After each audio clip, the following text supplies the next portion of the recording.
La historia que les vamos a contar hoy tiene tintes detectivescos y una trama complicada.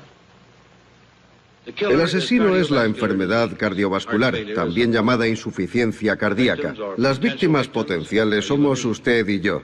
Y los detectives unos científicos de la Universidad de Minnesota.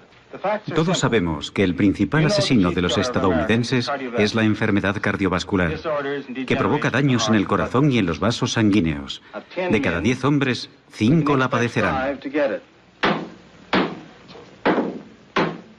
En la década de 1950 hubo una creciente ola de infartos de enfermedades cardíacas. Hombres de mediana edad, en la plenitud de la vida, sufrían infartos de corazón. La gente estaba asustada. Se trataba de hombres cuyos padres nunca habían sufrido ese problema. En 1955, el presidente Eisenhower sufrió un infarto que le obligó a ausentarse del despacho Oval durante 10 días. El pánico se extendió por todo el país. Los ojos de todo el país y del mundo entero estaban puestos en el Hospital Militar Fitzsimmons en Denver, tras conocerse que el presidente Eisenhower había sufrido un infarto. El doctor Paul Dudley White, acompañado del secretario de prensa de la Casa Blanca, James Haggerty, lo describió como un infarto moderado, producido por una lesión de los tejidos de una pared cardíaca interna. Había una sensación de crisis, de urgencia por descubrir cuáles eran las causas de las enfermedades cardiovasculares. Y se barajaban algunas hipótesis, como una deficiencia de vitaminas, la polución, etc. Pero Ansel Keys, investigador y patólogo de la Universidad de Minnesota, sugirió que la culpa era de las grasas saturadas. Las grasas saturadas elevaban el colesterol total, que a su vez obstruía las arterias y provocaba infartos de corazón. A esto lo llamaban hipótesis de la dieta del corazón. Aquí tenemos las estadísticas. Muestran que este problema, aquí en Estados Unidos, es más grave que en el resto del mundo. Probablemente se deba a nuestro estilo de vida y a nuestra dieta. La cuestión es que no sabemos mucho de esta enfermedad y golpea sin avisar. Pero podemos decir... Cuando el presidente Eisenhower sufrió un infarto de corazón, Keys salió a la palestra porque el médico encargado de tratar a Eisenhower le puso de inmediato una dieta baja en grasas y dijo que la causa de su infarto de corazón había sido su dieta y no el hecho de que fumara como un carretero. No. La hipótesis de Keys se basaba en una afección llamada xantoma, que consiste en la producción de placas de grasa debajo de la piel. Son visibles, aparecen en los párpados y tienen colesterol en su interior. Así que la idea era que también había colesterol dentro de nuestras arterias y que éste provocaba su obstrucción. Por tanto, el colesterol se convirtió en el primer demonio contra el que luchar. Keys presentó esta hipótesis y los investigadores comenzaron a estudiarla. Pero simultáneamente, la comunidad científica empezó a hablar de ella como si realmente fuera cierta y solo hubiera que confirmarla. Lo que dijeron fue que solo necesitaban poner los puntos sobre las íes. En el año 1958, Ansel Keys pone en marcha un estudio de una magnitud sin precedentes en 7 países: Grecia, Yugoslavia, Italia, Países Bajos, Finlandia, Estados Unidos y Japón. Quería observar el vínculo estadístico entre la alimentación, especialmente las grasas, la tasa de colesterol y el riesgo cardiovascular de la población.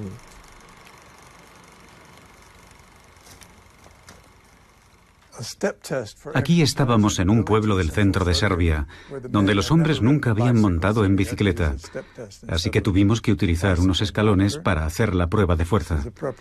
En esta vemos cómo preparan la dieta que habíamos escogido. Y esta es Margaret Keys, que instaló un laboratorio de análisis del colesterol.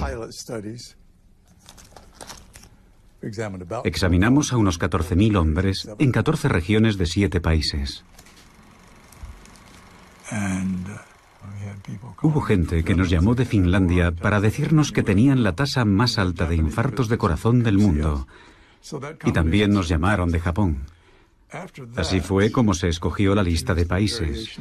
Una vez elegidas las variables a estudiar, Todo depende de la cooperación sobre el terreno y de la disposición de las comunidades.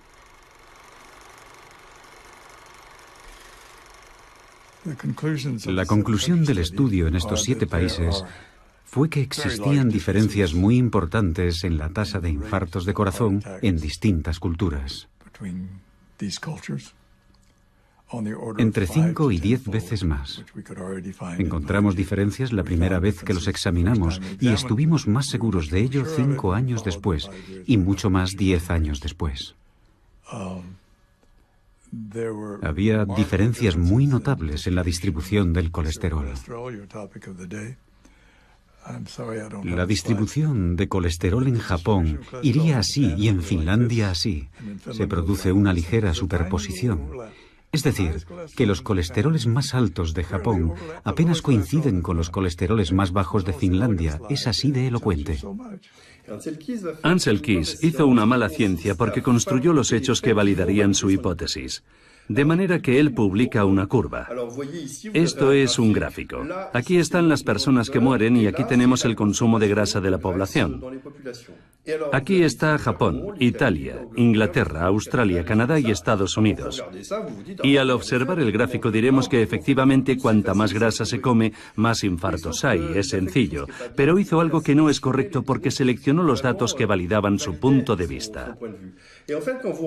De hecho, si nos fijamos, hay otros países. Aquí tenemos a Francia, que entonces tenía una tasa de infartos de nivel 1, y aquí está Finlandia, que tiene una tasa de infartos del nivel 7, y están en la misma línea de consumo de materias grasas. Así que hay algo que no cuadra en su hipótesis. ¿Cómo puede variar una tasa de infartos de 1 a 7 con el mismo consumo de materias grasas? Esto no confirma el vínculo directo entre el consumo de materia grasa y la tasa de infartos. Era necesario que fuera refutado y lo fue. Hubo 2 estadísticos que dijeron, esto no es posible. Ha seleccionado solamente los datos que encajan con su hipótesis. Esto no es buena ciencia. Así que publicaron una refutación a los trabajos de Keys.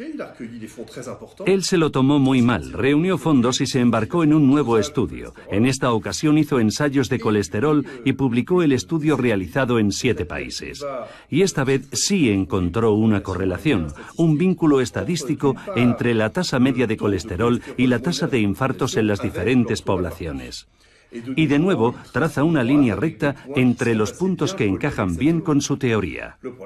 El problema es que él hace una selección de países que se ajustan bien a su teoría. Por ejemplo, Francia. Francia fastidia a todo el mundo porque tenemos una tasa media de colesterol superior a la media, y sin embargo es el país con la menor cantidad de infartos del mundo, y él no la incluye. Por tanto, se siguen manipulando los datos.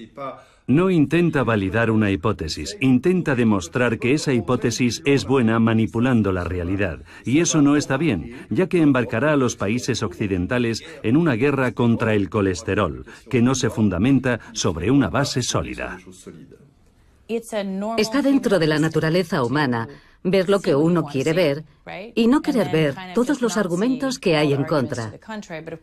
Pero, por supuesto, los científicos han aprendido a luchar contra ese instinto natural, a desconfiar de sus propias ideas y a realizar pruebas rigurosas.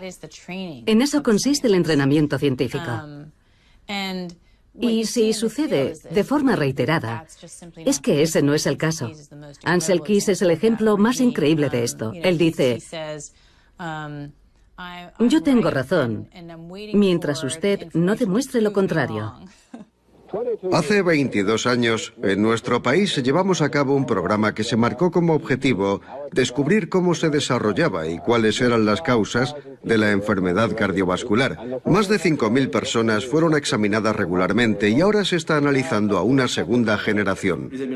En Estados Unidos hicieron algo muy inteligente. Escogieron a una comunidad llamada Framingham e hicieron un seguimiento a todos sus habitantes. Durante 30 años analizaron lo que comían y lo que hacían para encontrar vínculos entre la alimentación y los accidentes cardiovasculares con el fin de formular una hipótesis. El estudio de Framingham confirmó que el tabaco era una causa, que la hipertensión era una causa y que el sedentarismo era otra. Los investigadores quedaron muy decepcionados al constatar que no había relación entre el colesterol y las enfermedades cardiovasculares. Por cada miligramo por decilitro de colesterol sérico, en un periodo de 14 años, se produce un aumento del 11%, tanto en la tasa de mortalidad general como en la tasa de mortalidad cardiovascular. Por tanto, entre las personas en las que el colesterol había bajado en el transcurso de esos 30 años, había una tasa mayor de infartos que entre aquellas en que el colesterol se había mantenido estable o había aumentado. ¿Cómo afrontaron entonces los investigadores de Framingham estos decepcionantes resultados en lo que concierne al colesterol? El caso es que tuvieron suerte porque justo en ese momento en la biología médica se introdujo una nueva técnica que permitía separar diferentes fracciones de lipoproteínas, las que transportan el colesterol. Se identificó lo que llamamos el HDL y el LDL, que poseen densidades diferentes. Y tienen suerte porque constatan que el HDL, al que llamarán buen colesterol, se asocia a una disminución del riesgo cardiovascular. No es muy significativo, pero va bien.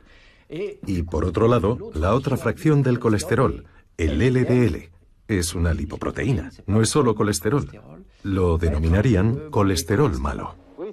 Creemos que el colesterol malo forma parte de un sistema que se va depositando en las arterias, en el corazón y en el cerebro. Mientras que el colesterol bueno intenta llevarse todo eso, deshacer todo eso. Creemos que nuestro estado de salud es el resultado de esa batalla entre el colesterol bueno y el malo. El colesterol es una molécula importantísima para el cuerpo. La mayor parte la fabrica el hígado. Según los estudios, entre el 70 y el 80% del colesterol lo fabrica el hígado y el resto lo aportan los alimentos. Vamos a partir del hígado. El hígado produce el primer tipo de colesterol, que denominamos colesterol LDL. En realidad, el LDL es una lipoproteína, que es un conjunto de grasas y proteínas. Yo a esto lo llamo pequeño submarino, así que voy a dibujar un pequeño submarino.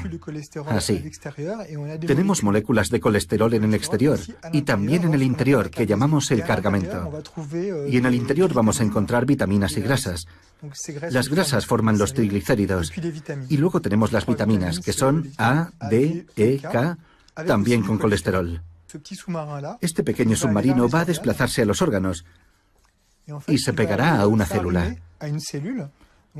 La célula emitirá una señal para indicar que tiene necesidad de que le den triglicéridos, colesterol y vitaminas liposolubles. A veces la célula tendrá demasiado colesterol, así que hará lo mismo. Indicará que tiene necesidad de deshacerse del exceso de colesterol y de componentes que están un poco dañados. Y entonces tendremos otro tipo de lipoproteína, que esta vez llamaremos HDL. Es el mismo tipo de submarino que se pegará a la célula y llevará al hígado, aquí voy a escribir hígado, llevará al hígado todos los componentes que la célula no necesita, porque están dañados o los tiene en exceso. Por eso atribuimos al HDL una función, entre comillas, de basurero, porque se llevará todo lo que la célula ya no necesita. Por tanto, se tiende a pensar que el HDL cumple una función limpiadora, mientras que lo que hace el LDL es ensuciar, porque proporciona cosas. Para mostrar hasta qué punto esta historia del buen colesterol y del mal colesterol es absurda, vamos a imaginar que esto es el hospital. Aquí ha ocurrido un accidente y la ambulancia que se dirige hacia el accidente vamos a decir que es mala, mientras que la que regresa al hospital diremos que es buena. Promis presenta a Tom y Jerry en Problemas con la mantequilla.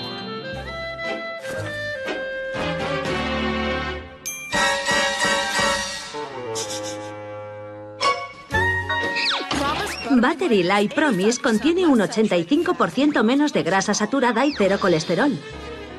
Por eso es mejor que la mantequilla para reducir el riesgo de enfermedad cardiovascular. ¿Sigue comiendo mantequilla? De inmediato, la cuestión del colesterol pasó a formar parte de los intereses industriales principalmente, y sobre todo al principio de la industria agroalimentaria, que empezó a seleccionar y a promocionar alimentos que estaban en concordancia con las recomendaciones de Ancel Keys, que decía que había que comer menos grasa. Se produjo una convergencia de intereses entre la industria agroalimentaria y los que consideraban al colesterol el enemigo público número uno. Este librito, Tu corazón tiene 9 vidas, lo escribió el médico Jeremiah Stanley y se envió a miles de médicos de todo el país. Este ejemplar pertenece a una edición especial publicada por Pocket Books en asociación con la compañía Corn Products. Por tanto, está patrocinado por un aceite de maíz.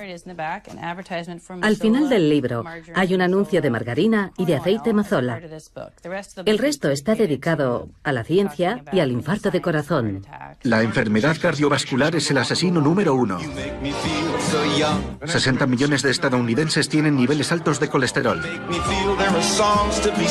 Demasiada grasa saturada puede ser perjudicial para su corazón.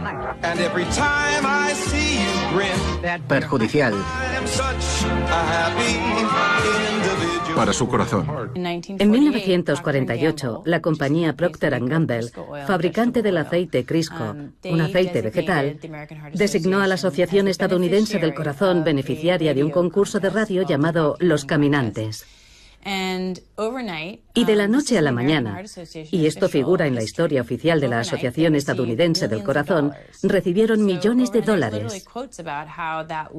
Y literalmente, aquello los convirtió en la Asociación Nacional que son hoy, con sucursales en todo el país. A partir de entonces, el dinero empezó a fluir, y estas palabras están textualmente escritas en la historia oficial de la asociación. Y acto seguido, la Asociación Estadounidense del Corazón empezó a decir que deberíamos sustituir las grasas saturadas por grasas poliinsaturadas, que son los aceites vegetales, lo que supuso un gran apoyo para un producto como el aceite Crisco. Surgen varias hipótesis en contra de la teoría del colesterol. Kilmer McCauley descubre los casos de 3 niños fallecidos por infarto de corazón. Aquejados de un defecto genético, no fijan las vitaminas del grupo B, lo que genera una gran cantidad de una sustancia llamada homocisteína. McCauley formula la hipótesis de que las placas de las arterias se desarrollan cuando la cantidad de homocisteína es excesiva. Empecé a hacer experimentos con animales. Primero inyectamos homocisteína en conejos y examinamos sus arterias. Y en 2 o 3 semanas aparecieron placas en ellas. No se puede hacer una idea de lo emocionante que fue ver aquellas placas en las arterias. Formular una teoría, probarla con animales y ver los resultados con tus propios ojos es indescriptible.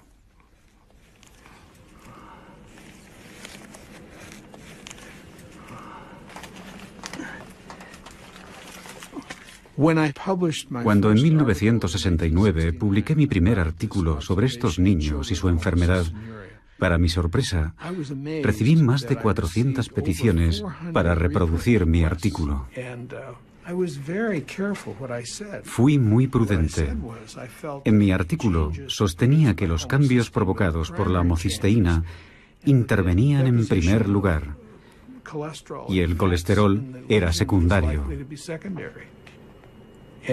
Y aquello no cuadraba con la teoría del colesterol.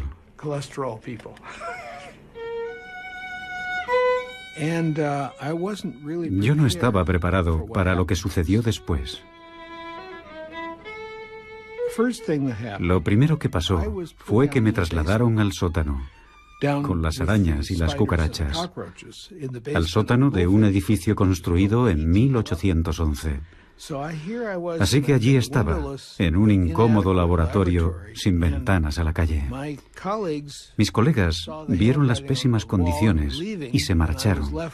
Así que me quedé allí solo, con un técnico. Y me dijeron, tienes que buscar financiación, no podemos pagarte tu salario, tienes que marcharte. Recuerdo que el director de Relaciones Públicas del Hospital de Massachusetts me llamó y me dijo que cerrara el pico y que en el futuro no quería volver a oír mi nombre asociado al hospital o a Harvard.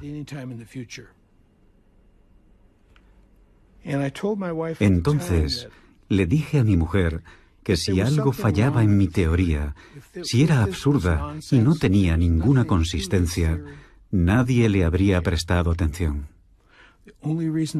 Si a la gente le importaba, era porque representaba una amenaza para alguien, o había algunos factores que yo desconocía, que estaban provocando la intimidación a la que me estaban sometiendo.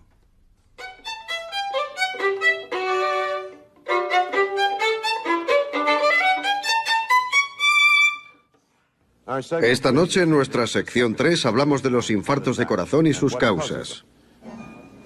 Los japoneses tienen una tasa baja de infartos de corazón. Su dieta contiene poca grasa animal o colesterol. Los estadounidenses sufren muchos más infartos de corazón y comen mucho más colesterol. Al comparar, muchos médicos consideraron que debíamos cambiar nuestros hábitos alimenticios. El doctor George Mann sostiene que la dieta no tiene nada que ver con las enfermedades cardiovasculares y apunta sus estudios con los masáis de Tanzania. Mann cree que en parte se debe a que los masáis hacen mucho ejercicio. La razón por la que no hay evidencias en lo que concierne al ejercicio es porque hemos utilizado nuestro dinero, nuestro tiempo y a nuestra gente insistiendo en la hipótesis de enfermedad, dieta, corazón. George Mann viajó a África y estudió a los guerreros masáis, que se alimentaban principalmente de la leche, la carne y la sangre de sus vacas. Era una dieta extremadamente rica en grasas saturadas y no padecían enfermedades cardíacas. Tenían un colesterol muy alto, pero no enfermedades cardíacas. Él se sentía muy decepcionado con estos descubrimientos. Pero a mí no me sorprendió en absoluto, porque yo ya había oído historias similares de otros investigadores. Un día, cuando se encontraba en los Institutos Nacionales de la Salud, donde ocupaba un prestigioso puesto como investigador, una secretaria le abordó en un pasillo y le dijo: «Dr. Mann, si continúa oponiéndose a Ansel Keys, perderá su beca de investigación». Y fue lo que sucedió poco después. Queridos espectadores, en estos momentos el pelotón se dirige hacia el puerto. ¿Dónde está el maillot amarillo? Ah, ahí está. Parece que está pagando el esfuerzo de ayer. ¿Va a abandonar? Un espectador se acerca a animarle. Quiere darle de comer. Es inútil, no tiene hambre. Ah, azúcar. Buena idea. Los investigadores han detectado que la introducción de azúcar en poblaciones indígenas desencadena la aparición de enfermedades cardíacas hasta ahora desconocidas. Kristin Kers ha descubierto documentos confidenciales internos de la industria azucarera que demuestran que dicha industria subvencionó investigaciones en los años 60 para que el colesterol figurara como único responsable de las enfermedades cardíacas. John Yadkin era un fisiólogo británico que se preocupó por la relación que había entre el consumo de azúcar y las enfermedades cardíacas. Y se convirtió en portavoz de quienes veían en el azúcar un riesgo cardiovascular. También se dedicó a captar la atención de los medios y del gran público sobre esta cuestión. En 1964, la industria azucarera comenzó a preocuparse seriamente por las pruebas que iban apareciendo y que vinculaban al azúcar con las enfermedades cardiovasculares. John Hickson, miembro de la Fundación para la Investigación del Azúcar, declaró que había una afluencia de informes de laboratorios que relacionaban el azúcar con las enfermedades cardíacas y era necesario preparar un plan de acción.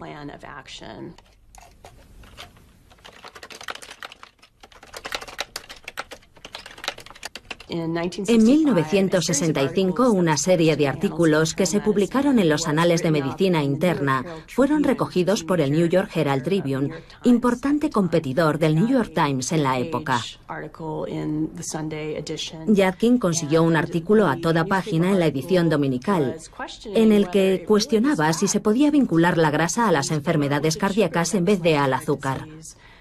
El artículo comentaba también que la relación entre el azúcar y las enfermedades cardíacas había sido teórica hasta aquel momento, pero que nuevas pruebas confirmaban cada vez más esa relación. Tan solo unos días después de la aparición de aquel artículo, los responsables de la industria azucarera decidieron lanzar el proyecto 226.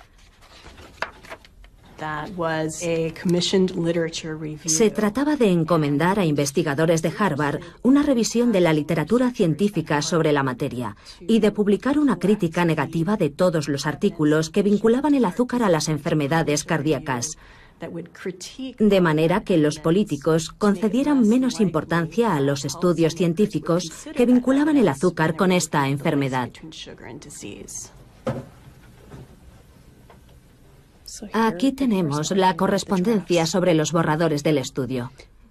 Hickson, de la industria azucarera, escribió al profesor Hested diciéndole que esperaba tener un borrador cuanto antes. Decía: espero que pueda usted enviarme una copia del borrador del manuscrito lo antes posible para poder cumplir con mis obligaciones. Y esta es una carta de la Fundación para la Investigación del Azúcar que dice: muchas gracias por el borrador del manuscrito. Debo decirle que cumple absolutamente con nuestras expectativas y estamos impacientes por verlo publicado. El artículo se centraba en la cuestión: ¿provoca el azúcar enfermedades coronarias?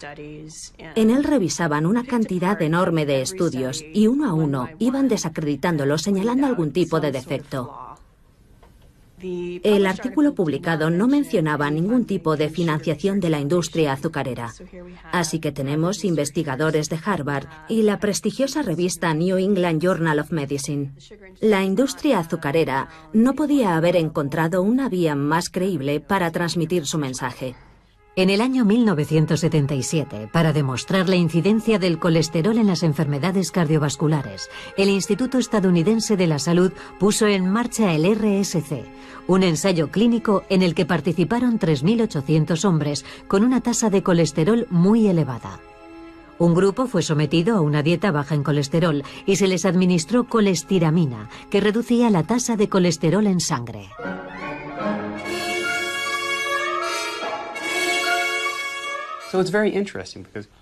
Es muy interesante. Se partía de una franja de edad formada por hombres de mediana edad. Y lo que se publicó más adelante basándose en dicho estudio fue una conclusión mucho más amplia, en la que se afirmaba que la reducción del colesterol sería beneficiosa para toda la población estadounidense en general, no solamente para el grupo en cuestión, sino para cualquier persona con una edad superior a 2 años. Estoy preocupada. ¿Por qué, cariño? Hace meses que no vienen cazadores. Es por tu nivel de colesterol. No quiero que te dé un infarto. Cariño, soy un pato. La herencia no lo es todo. Debes vigilar tu alimentación y no atiborrarte de alimentos llenos de grasas saturadas y colesterol. Vigila lo que comes como si tu vida dependiera de ello, porque es así. Programa Nacional de Educación sobre el Colesterol. Por un lado, tendría que haber una mayor detección del colesterol en las clínicas. Y por otro lado, se debería sensibilizar a la población estadounidense sobre la importancia de conocer sus niveles de colesterol. Un equipo de investigadores de Lyon ha descubierto que los habitantes de la costa mediterránea son menos propensos a sufrir infartos y se debe a su dieta a base de aceite de oliva y fibras. Fue un estudio realizado por el Dr. Lorgeril en 1999 con un enfoque muy original. Lorgeril pensó: ¿y si fuera era más complicado. En lugar de recomendar dietas para bajar el colesterol, enfocó el problema justo al revés y se dijo, ¿qué es lo que come la gente que no sufre infartos? E identificó el litoral mediterráneo como el lugar donde la incidencia de infartos era menor. Las personas menores de 75 años que viven en la cuenca del Mediterráneo sufren 8 veces menos infartos que los finlandeses y 4 veces menos que los escoceses.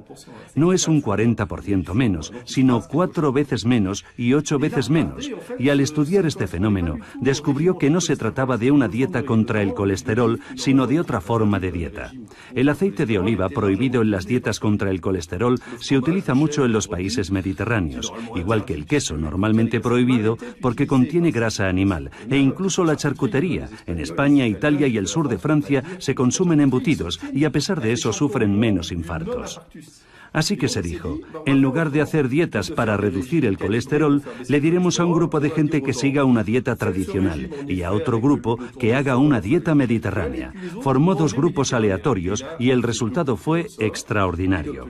El grupo que siguió una dieta mediterránea sufrió un 50% menos de infartos que el otro, y eran personas en observación porque ya habían sufrido un infarto. Probablemente ha sido la aportación combinada de aceite de oliva, aceite de colza y de antioxidantes naturales proporcionados por la fruta, la verdura y el vino tinto lo que ha protegido a estos pacientes. En cualquier caso, hablamos de una reducción de riesgo de entre un 50 y un 70%. Pues bien, en la comunidad médica y científica se produjo una doble reacción. Por un lado, un grupo de gente dijo, fantástico, nosotros también lo pensábamos, pero ahora ya tenemos la demostración, está claro. Y además, multitud de estudios implementados en diferentes países confirmaron nuestros resultados. Y por otro lado, hubo un grupo de gente que no aceptó los resultados y sobre todo que no aceptaron la idea. Si lo pienso ahora, creo que hay que estar muy bloqueado mentalmente para razonar así. Y esa gente decía, no puede ser cierto porque el colesterol es idéntico en ambos grupos. Algunos colegas estadounidenses me decían, no podemos creer en esos resultados. ¿Cómo es posible reducir el riesgo sin reducir el colesterol? Tatinas fue algo absolutamente extraordinario. Estábamos atónitos. De repente había una pastilla que podíamos recetar a las personas que habían sufrido un infarto y que además reducía la mortalidad, el riesgo de recaída, etc. Era fantástico. Las administramos desde el primer momento. En el ensayo WOSCOP participaron pacientes hipertensos, obesos y fumadores que tenían un riesgo muy elevado de sufrir infartos. Se les administró un fármaco llamado pravastatina, divididos en 2 grupos aleatorios. El primero tomaba pravastatina y el segundo un placebo. Y hubo una reducción del 30% de muerte cardiovascular. Era la primera vez que se obtenía un resultado claro y significativo. Y a la vez se realizó otro ensayo donde se administraba simvastatina bajo el nombre comercial de Zocor, y en el que participó gente que ya había sufrido un infarto. La mitad tomó el fármaco y la otra mitad un placebo. Y hubo un 30% menos de recurrencia de infarto en el grupo que tomaba la simvastatina en comparación con el otro, así que los colesterol escépticos nos quedamos desarmados por los resultados. Jaque mate. Yo mismo, en calidad de médico, lo prescribí, incluyendo a mi familia. Intelectualmente no fui capaz de poner en duda unos ensayos clínicos publicados en las principales revistas médicas internacionales.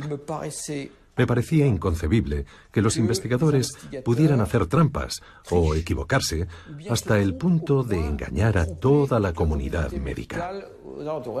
Es lo que se llama revisión por pares. En principio, si se publica en una gran revista médica, ha sido comprobado por personas competentes, de modo que estamos obligados a creerlo. El 85% de los ensayos clínicos y hasta el 97% de los ensayos más importantes están patrocinados por laboratorios privados. Ahora bien, hemos calculado que hay 5 veces más posibilidades de encontrar un efecto positivo en un medicamento cuando el ensayo está financiado por un laboratorio privado, en comparación con un ensayo del mismo medicamento financiado por un instituto público. Es un aumento bastante considerable de las posibilidades. Tendemos a considerar que los estudios científicos son objetivos, pero cuando nos fijamos en cómo se estructura el sistema, nos damos cuenta de que las compañías privadas patrocinan los ensayos clínicos para promover la venta de sus fármacos. Y esas compañías son propietarias de toda la información científica. Igual que la receta de la Coca-Cola pertenece a la compañía Coca-Cola. Así que a pesar de las dudas sobre algunos ensayos que no llegaban a reproducir los resultados iniciales, el hecho de que el medicamento fuera tan eficaz tanto en personas que no tenían colesterol como en las que sí lo tenían, hizo que casi nadie se atreviera a oponerse o a plantearse serias dudas. El mercado de las estatinas ascendía a miles de millones de dólares, así que cualquiera que osase plantear alguna duda sobre ellas en un congreso médico tenía pocas posibilidades de ser invitado de nuevo. Era casi suicida criticar las estatinas y además tampoco había suficientes elementos científicos porque unos años antes se habían obtenido unos fantásticos resultados y nos enfrentábamos a un problema global. Se recetaban a todo el mundo, desde la chica que tomaba la píldora, que aumenta el colesterol, hasta la anciana con el colesterol un poco alto. Así que había barra libre de estatinas, para deleite de las sociedades científicas que tenían acuerdos con los laboratorios, para los médicos que pensaban que cumplían con su deber recetando eso a sus pacientes, y para los pacientes que las pedían porque les preocupaba su tasa de colesterol. Todo el mundo pedía que se incluyera el colesterol en sus análisis. No era fácil cuestionar la utilidad del medicamento. En 2004 estalla el escándalo alrededor de un fármaco antiinflamatorio llamado Vioxx, responsable de 30.000 muertes en Estados Unidos. La justicia dictaminó que el laboratorio conocía los efectos potencialmente mortales de su fármaco y lo ocultó deliberadamente. En plena década de 2000, nos dimos cuenta de que la industria farmacéutica y los investigadores que trabajan para ella nos mentían. Fue una sorpresa terrible. Sí, podían exagerar los efectos beneficiosos de los medicamentos y ocultar los tóxicos. Teníamos algunas dudas, pero entonces supimos que debíamos revisar los antiguos estudios. El segundo fenómeno que tuvo lugar es que las autoridades sanitarias impusieron nuevas regulaciones para los ensayos clínicos. Y la nueva regulación concernía a todos los estudios con estatinas publicados después del escándalo con el Vioxx, es decir, a partir de 2005, 2006 y hasta el momento actual. Entonces, nos dimos cuenta de que había problemas en los ensayos realizados antes de 2005-2006. Por un lado, fuimos conscientes de que nos podían engañar, y por otro lado, a partir de ese momento, todos los ensayos clínicos con estatinas dieron resultados negativos, es decir, no mostraban beneficios. Ni las dudas sobre los primeros estudios sobre las estatinas, ni la imposibilidad de reproducir los resultados positivos son capaces de frenar la obsesión por el colesterol. El dogma se impone. Cuanto menor sea la tasa de colesterol, mejor. Cuando me establecí como cardiólogo en 1985, la tasa normal estaba alrededor de 3 gramos por litro. Y desde entonces ha ido bajando paulatinamente. Ahora está por debajo de 2, situación que lógicamente hace que cada vez haya más personas que entran dentro de la horquilla de lo que llamamos colesterol alto. Luego se introdujo un segundo elemento, que era la necesidad de tratar a personas en grupos de alto riesgo. Ahora nos dicen que es posible que tengamos que reducir aún más el colesterol malo. Si su médico le dice que debería reducirlo, con Crestor y una dieta saludable puede bajar la tasa de colesterol malo hasta un 52%. En el año 2001, en la última revisión sobre las recomendaciones del colesterol en Estados Unidos, elaborada por un grupo de expertos, hemos sabido que 9 de los 14 expertos tenían vínculos financieros con la industria farmacéutica. Es un dato muy importante, porque en 2001 Casi se triplicó el número de estadounidenses a los que se recomendaba tomar estatinas. El número pasó de 13 a 36 millones, y la mayor parte de estos 23 millones que debían tomar estatina no padecían ninguna enfermedad cardiovascular. Se da una extraña paradoja. Me gustaría detenerme un momento a analizar los términos normal y patológico que solemos utilizar. Cuando algo es patológico, hay claramente una enfermedad. Es fácil cuando se trata de una patología como el cólera o la tuberculosis con sus lesiones características. Pero es más complicado cuando se trata de placas de grasa en el interior de los vasos sanguíneos de casi todas las personas mayores de 40 años. Algo importante que debemos saber de la arteriosclerosis, es decir, de las lesiones que se forman en las arterias, es que de hecho se trata de placas. Si dibujamos una arteria como un tubo, las placas se desarrollan de forma localizada en una arteria que es normal. En un determinado lugar aparece una estenosis, por regla general de forma asimétrica. Y en este angostamiento la sangre tiene dificultades para pasar a través de esa constricción que provoca la placa arteriosclerótica. Bien, si hacemos un corte en este sentido, así, aquí está la luz de la arteria, en este punto. La sangre consigue pasar por aquí porque hay una presión fuerte. Pero si en la arteria hay una estenosis, es porque esta placa arteriosclerótica está formada por un tejido muy duro, como si fuera madera. Algunos pacientes tienen depósitos de calcio a lo largo de la luz arterial, es decir, un proceso de calcificación en forma de espinas que pueden provocar una ruptura y causar lo que llamamos un trombo. Dicho trombo puede progresar y conducir a una obstrucción completa de la luz arterial, es decir, a un infarto. Con el tiempo, en algunas de estas placas arterioscleróticas que vemos en las personas mayores, al realizarles la autopsia, hay cristales de colesterol. Paradójicamente, aunque estos depósitos de colesterol son la consecuencia de una degradación de la placa arteriosclerótica, algunos han querido convertirlo en la causa. Un aspecto que a menudo se pasa por alto es que el colesterol no es un veneno que fluye por las arterias, es una grasa esencial para la fabricación de nuestras células. Sin él no podemos vivir. El objetivo no es reducir el colesterol como el que reduce el arsénico en la sangre, por así decirlo. Se trata de un producto, o más bien de una familia de productos que desempeñan funciones metabólicas muy valiosas, y cuando trastocamos algo para tratar de proteger el corazón, podemos alterar otras cadenas metabólicas, ya sea en el campo del cáncer, en enfermedades autoinmunes y en multitud de cosas. Y cada vez que lo hacemos existe el riesgo de reparar una cosa mientras estropeamos otra y encontrarnos con que hemos bajado la tasa de colesterol, pero hemos aumentado el riesgo de otras enfermedades. Me gustaría que alguien me explicara esto. Después de 2 millones de años de evolución del ser humano, ¿por qué habría un colesterol malo y un colesterol bueno? No quiere decir nada. Si los dos colesteroles son secretados por el hígado desde hace 2 millones de años, es que necesitamos los dos. En segundo lugar, ¿qué es lo que hace que aumenten o disminuyan? En el caso del HDL, el llamado colesterol bueno, lo que lo hace aumentar es la actividad física.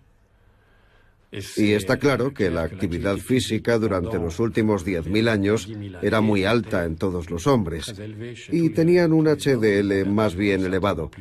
Pero no es el HDL elevado el que nos protege, es la actividad física la que hace que enfermemos menos. En cuanto al LDL es lo mismo pero a la inversa. Sencillamente consumimos menos LDL cuando somos sedentarios y por lo tanto tiende a elevarse un poco. Pero una vez más, es el sedentarismo lo que nos mata. Ciertos alimentos son altos en grasas saturadas. Esta es la cantidad media de grasa saturada que una persona consume al mes. Si toma demasiadas, los depósitos de grasa pueden acumularse en sus arterias y podría padecer enfermedades cardiovasculares. Si la grasa saturada puede obstruir este conducto, imagine lo que hará en los suyos. En la actualidad disponemos de técnicas de imagen muy sofisticadas que nos permiten medir la cantidad de calcio presente en las arterias. También está el score cálcico, que para algunos investigadores predice más eficazmente los accidentes cardiovasculares que el colesterol. Y a ver si adivinan cuáles son los factores asociados con un score de calcio elevado.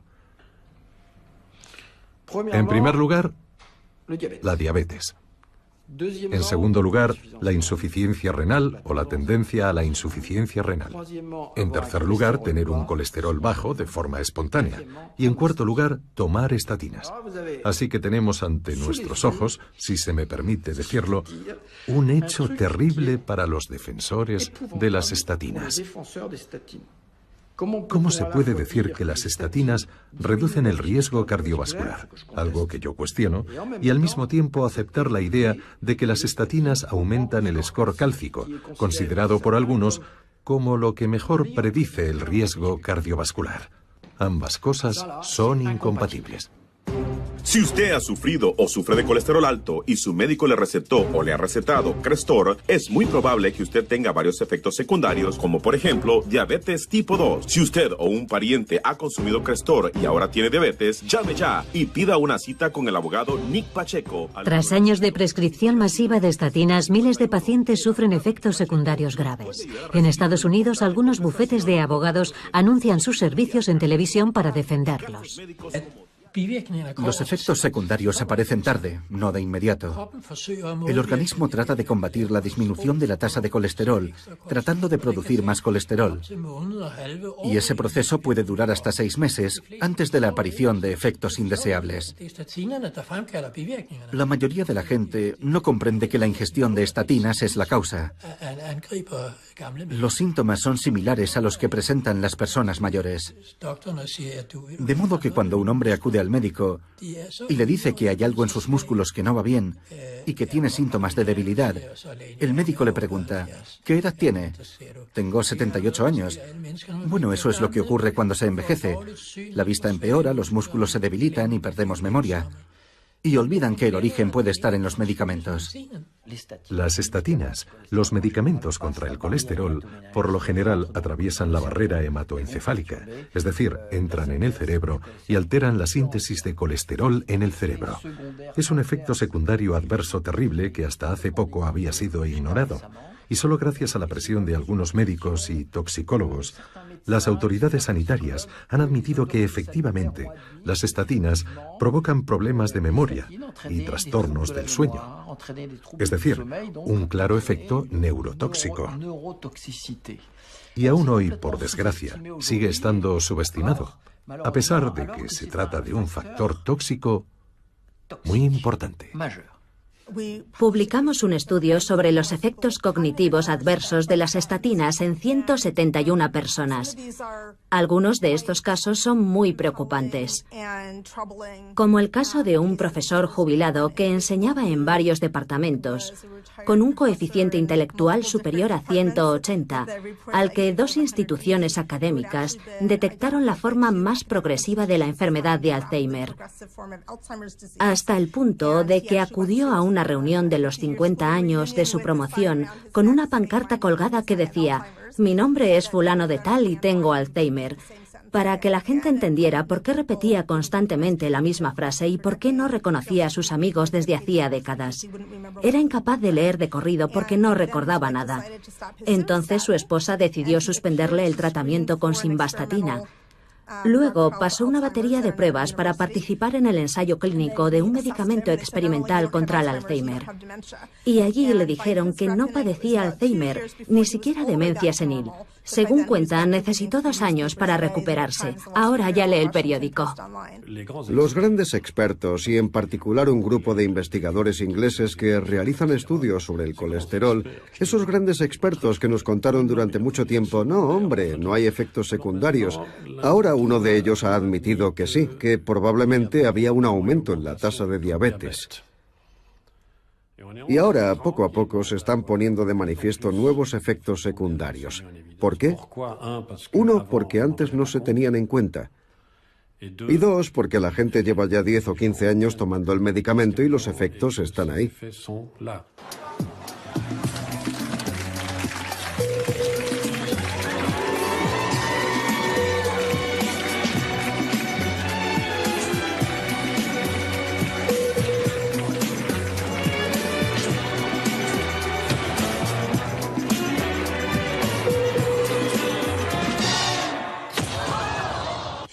En este gráfico, extraído de un artículo publicado en 2004 en el British Medical Journal, es decir, en un periódico bastante serio, en el eje horizontal tenemos los años y en el vertical la incidencia, es decir, el número de hospitalizaciones por infarto en Reino Unido en color rojo. Vemos que la curva es plana en lo que respecta al infarto. Por el contrario, hay literalmente una explosión en la prescripción de estatinas. Obviamente, si las estatinas fueran eficaces en la prevención del infarto, habríamos visto una disminución en las hospitalizaciones por infarto. En otras palabras, la línea roja cruzaría la prescripción correcta de las estatinas, y no es eso lo que vemos. Una buena noticia para las personas con niveles altos de colesterol que toman estatinas, pero sus niveles de colesterol malo no bajan lo suficiente. Estos nuevos fármacos son diferentes. Un estudio muestra que pueden reducir el colesterol malo en estas personas un 60% adicional. Pero no son aptos para todo el mundo. Tiene que ser inyectado cada 2 o 4 semanas. Y casi el 30% de quienes participaron en el estudio tuvieron que abandonar. Ahora se realizan estudios más amplios para determinar si reducen verdaderamente el riesgo de infarto y accidente cerebrovascular y si son seguros. Se espera que la FDA se pronuncie sobre la solicitud de aprobación a finales de este año. Los que ahora quieren comercializar los nuevos medicamentos para reducir el colesterol son los que tienen el poder en sus manos. Son los que tienen medios financieros para imponer estos medicamentos y para prolongar esta teoría. Y también los contactos e influencias a nivel político, administrativo, etc. Y luego existe otro pequeño mundo que podríamos calificar de alternativo, que dice que no. La broma ha terminado y tenemos bastantes datos científicos para decir que no es verdad, y ese pequeño mundo es el que está ganando la batalla. En realidad es la disputa de siempre entre el punto de vista antiguo y el moderno siempre se acaba imponiendo. Solo hay que esperar a que se renueven las generaciones. Sin embargo, la batalla será muy dura.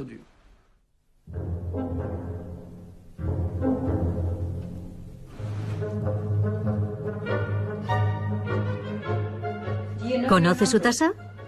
¿Qué tasa? De colesterol. Sí, me hice los análisis para un programa. Sale en mi página web. No tengo ni idea. Soy miembro de una familia afectada de hipercolesterolemia. Mi tasa está entre 7 y 8. Me trae sin cuidado. No sé la que tengo ahora. Mi tasa está en 189. Me gustaría que fuera más alta. Sí, la conozco, porque mis pacientes me lo preguntan. La verdad es que no. No conozco mi tasa de colesterol. Un día de estos. Debería, pero no la conozco. No. ¿Por qué debería saberla? No creo que la tenga mal. No lo sé. Me he olvidado de ella por diversas razones. La he rechazado.